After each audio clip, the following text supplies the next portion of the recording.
High দিদি, how are you? আচ্ছা দিদি, তুমি তো ইংলিশ পারো না, তো তুমি কোন স্কুল পড়েছো? আমরা তো বাংলা মিডিয়ামে পড়ে এসেছি। আচ্ছা দিদি, আমি বলতেছি 2 দিন থেকে আমার মন ভালো নেই, তে আমি ভাবতেছি কোথায় বেড়াতে যাব। অস্ট্রেলিয়া ঘুরে এসো, লন্ডন ঘুরে এসো, আমেরিকা ঘুরে এসো। দিদি এত দূরে ঘুরতে যাব? আচ্ছা দিদি, আমি তো তোমার কাছে মানে পয়সাটা দিছি, ওইটা ফেরত দাও। এক পয়সাও দাও না। দিদি তোমার কাছে তো আমি টাকা দিছি, কেন মিথ্যে কথা বলছো? কি মিথ্যেবাদী লোক। দিদি তুমি আমার সঙ্গে এমন কেন করতেছো? দিদি তুমি টাকা দিবে না তো কে দিবে? মোদি বাবু ঠিক বলেছো।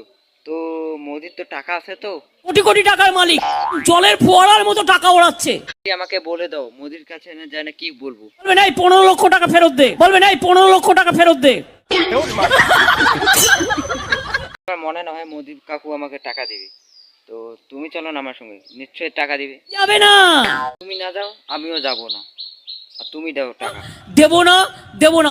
দিদি আমি যেখানে যাব না, তো ওখানে লোকলা আমাকে বাঘ মানে ভাল্লুক দেখে এনে ভয় খেলে। সস্তা নয় যে আমাদের ভয় দেখানো, চমকানো। আমরা রাস্তায় রয়্যাল বেঙ্গল টাইগার। আচ্ছা দিদি তাইলে আমাকে টাকা দাও, আমার কাজ আছে। কাজ নেই, কোনো কাজ নেই। বন্ধুগণ আজকে ভিডিও এটা থেকেই, আর ভিডিওটা যদি ভালো লাগে বেশি বেশি শেয়ার করবেন, আর লাইক কমেন্ট শেয়ার করবেন, আর সাবস্ক্রাইব করবেন ছোটো ভাই হিসাবে। আর আরও ভিডিও আমার একদিন পরে একদিন ভিডিও আসবে, আমার ভিডিওটা মানে সাবস্ক্রাইব করবেন। তো আজকে এখান থেকেই শেষ।